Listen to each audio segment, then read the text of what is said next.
call the meeting for the Finance Committee on Friday, February 1st at 5:15 p.m. We'll go right into the report. It originally starts at finance report and hiring a village administrator. But first we'll take the roll. Trustee Henyard, Trustee House, Trustee Muhammad, and I'm here, and we have a quorum. So we'll switch it up. We'll start with the village administrator. I know you wanted to discuss that briefly, Trustee Henyard, about an administrator. Did you want to discuss that publicly so people know what's happening? Sure. Hi. I basically just want to know what was the budget amount for the administrator. I know that at the last board meeting, we all agreed that we needed an administrator, and you guys directed the mayor to move forward in doing so. So I wanted to know what was the dollar amount associated with that. Well, and I think I spoke to it as well, and I know we were in the current budget, FY19, we do not have any money allocated to it, but my recommendation was that we allocated into the FY20 budget, and we select a dollar amount, recognizing that our FY20 budget will need to be able to accommodate it. So my recommendation would be either the previous salary, including that in this salary, knowing that we have to make adjust provisions for it, but want to see if the Finance Committee will be in agreement with recommending that to the board, because if we wait until the time that the budget is actually approved, then we'll be losing valuable time. I agree. What I'll do to follow up with both of your suggestions, get with the Caspera group, because I'm asking them to help us with this 2020 budget. And also, I believe the salary was $100,000. Is that what it was a couple years ago? Yes. So I'm assuming we'll agree with that if we can get someone that can do that. So what I'll do is I'll get with the Caspera group, and coming up with the new budget, we'll put that in there. But again, with that being said, we have to look at the budget in its totality. But I agree. So what, if you all like, we can bring that up to the next board meeting, which would not be this one, but it would be the, what would that be, the 15th? No, that would be the 18th. Yeah, 18th. So we'll bring it up on February 18th. So I think we're all in agreement to bring it to the next board meeting. And that salary would be about $100,000? Correct. Yes. I'll just say 100 in case we can negotiate it. Okay, great. Anything else on the hiring of the village administrator? Okay, let's go to the next one. The next one, I sent you all some notes concerning some of the revenue that's being collected. We're actually collecting some. We're in our budget right now, we should be at about 66% of our budget. And what I've had the Caspera group to do was to bring up those particular areas that we're doing well or better than 66%. Actually, on our tax rate, we've collected about 69%, and our intergovernmental, which is the taxes, sales tax and such, we've collected at 72.8%. On our licenses, we're at 79%. Permits, 79%, almost, I'm sorry, 72, almost 73%. Charge of services, we're at 83%. And I want to make note of the next two on fine and forfeitures. We're at 104% collections. And our interest income, we're at 348%. Now, some of these can be a little, seem very impressive, but if you budgeted too less, then that's why it came out so high. For example, let me read it from my notes. The only revenue category not over 66.67% is other revenues. The three largest items for this category are BAB rebate, employee medical contribution, and employee IMRF contribution. BAB rebate is recorded in the debt service fund, other income, which is page 26 of our budget report. And again, I want to make a note, now that we mentioned budget report, for the record and for the public to know that the clerk has been informed to publish these monthly finance reports. That's part of our transparency ordinance, and none of them have been published as of yet, so we're going to give her a little time, and I'll follow up with our meeting come Monday. When will they be published? Because we've had at least 3 of these meetings that we've had financial reports for the public, for those who have not made to any of these meetings. And with that being said, I want to go over our what we call If our I debt can ask, service. While you're asking it, let me look up this next thing. So go right ahead, Trustee. Oh, no, if you're all right with it, I want to, Mr. Steve may be able to kind of give us insight on when or what it would take to get that updated, if you're okay with that. December one is posted on the transparency office. At the bottom of the financial reports is posted. The December one I have. December's reports are posted. This one is posted. Okay, so we would be looking for January's to be posted. Yeah. Okay, I don't have January, I have December. okay.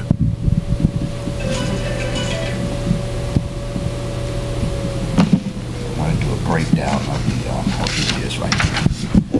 All right, because residents have been asking me, when you say debt service, what does that mean? And a lot of them, I promise we're going to, and that's why I have Mr. Kemp here also, in case we need to break down something else in its simplest forms.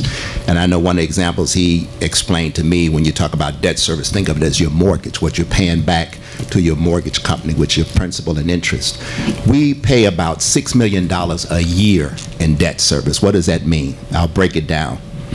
For our TAWs, our tax anticipation warrants, yearly we're paying $855,580 per year.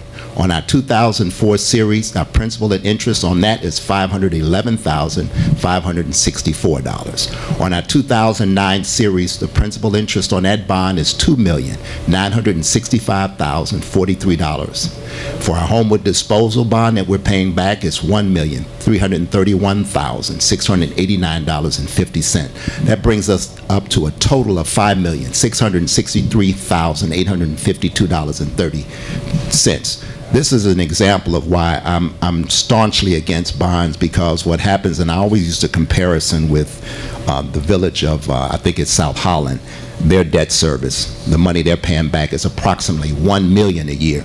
So I always say this, with this almost $6 million a year that we're paying in our debt service, a lot of that money can go to the roads, employment, creating jobs, improving the downtown Dalton area, and also improving our Sibley corridor.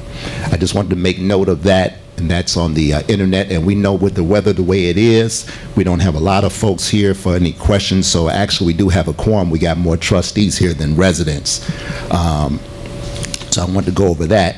Now, as far as the monthly financial report itself, I don't know if any trustees had a chance to go over that and they'd like to highlight any particular thing that we need to be privy to.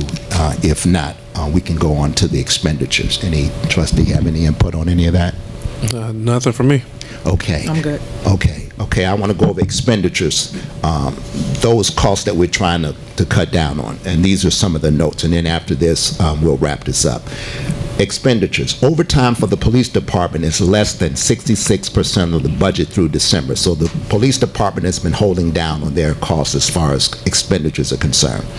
The new procedures implemented by the police department appear to be working, because overtime compared to last year has decreased by $110,000. And that's an applause to Chief Collins for being on top of that. Now, as for the fire department, the overtime for the fire department is over the 66.67% of budget through December. The new procedures implemented by the fire department don't appear to be working as effectively as those implemented in the police department. In comparison to the prior year, the fire department's overtime is $50,000 higher than this time last year. But with the addition of 3 new firefighters approved at our January meeting, overtime should decrease, so we'll be monitoring that. Maintenance supplies and services appear over budget in many departments. That may be something the village should review more closely.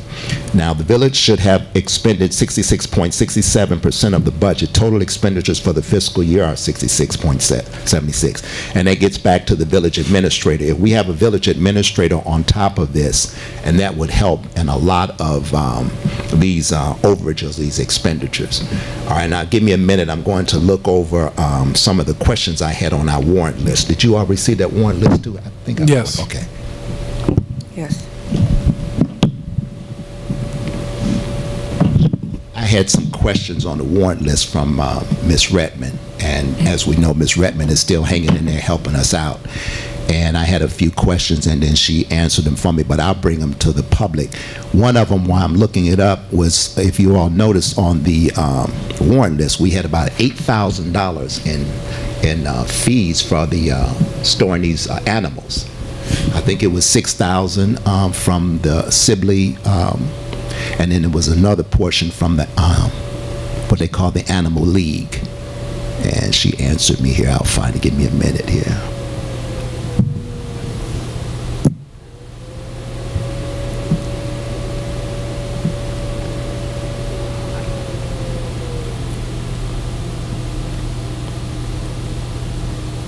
Okay, here we go. And I may not have to bring them. Oh, okay. One of the bills that was pretty big, if you all saw it, we had over $2,000 to the Chicago Tribune. And I was wondering about that bill, but apparently that's normal when we do that yearly to post the public meeting, and that ad was $2,000. She sent the invoice, and it definitely is $2,000 as it states in the warrant list, and that's the going rate for a full-page ad in the Tribune. So that's what that is. So if the trustees see that come Monday, she answered that's what it is, and there's no way to get around that because you have to publish that you're having a public hearing for the tax levy. So that's what that was from.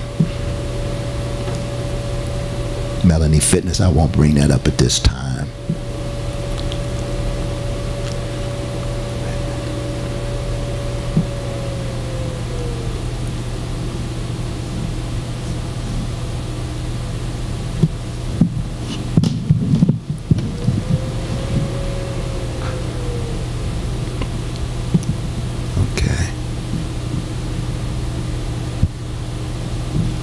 Okay, I can't seem to find it at this time. What I'll do is I'll save that for our Monday's meeting so we won't prolong this meeting.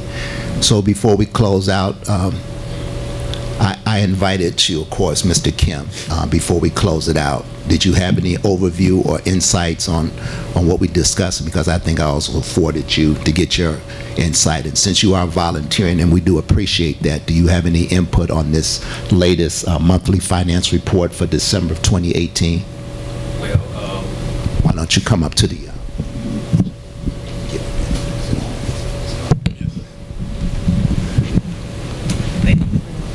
well, this will be fairly quick. I would say, you know, I saw how you all were doing the 66% and seeing where you are in terms of the budget.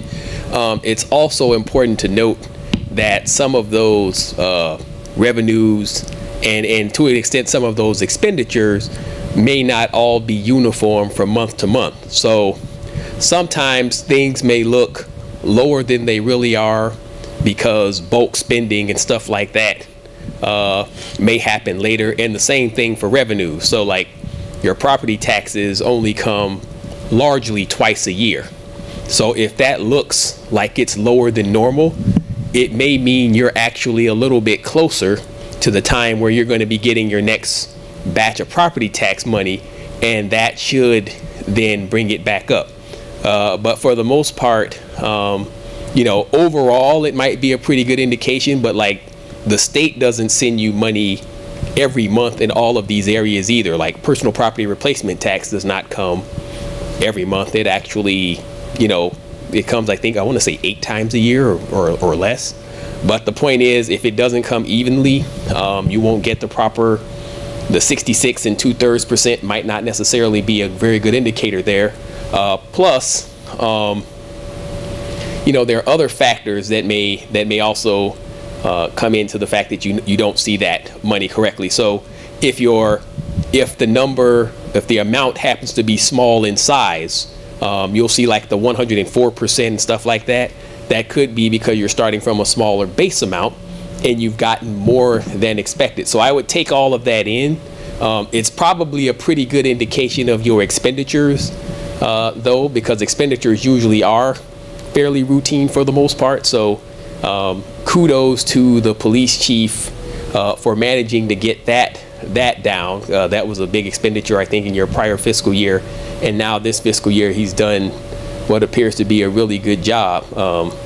You know, it's kind of, I won't say disconcerting, but I would wish that the fire chief or what have you would have come kind of in the similar vein, because I know there are more policemen than firemen, and they seem to have made it work. There certainly are issues where you know, if someone from the fire department takes off and you have to backfill him and get overtime, they usually get it for an entire 24-hour period, whereas police overtime usually comes in much smaller chunks. So that could be a rationale for that too. But by and large, it does show that you all are sticking to the budget, and you know, hopefully, you know, continuing in this vein over the next couple of fiscal years means that things will slowly start to improve. And number also has to do with how something was budgeted originally too. I mean, if you're under budgeted and you come up with higher numbers, you can get 104% or 300. Well, and that's true too. And certainly on the revenue side, if you get more than expected, that's, you know, in some instances that's a good thing. You know, you don't want to do that too often, because if you're budgeting it right and you undercut your revenues, then that means that there is something that you could have funded that you decided not to because you thought you didn't have the money and now you do. So, you know, you don't want to, even though you always want to make sure you have a little cushion on the revenue side, you don't want to take that too far. But, you know, at this point, there's always money. At this point, you need money for a lot of stuff. So certainly, you know, that's a good thing to see happening. You know, and it probably happened with one of your smaller, it won't happen with property taxes, right? Because property taxes you're going to try to get right. But on some of those other ones, if you say, you know what, I've brought in a little more money than I thought, then that usually means you can do something now that you couldn't do before. So that's nothing but good news. All right, thank you, sir.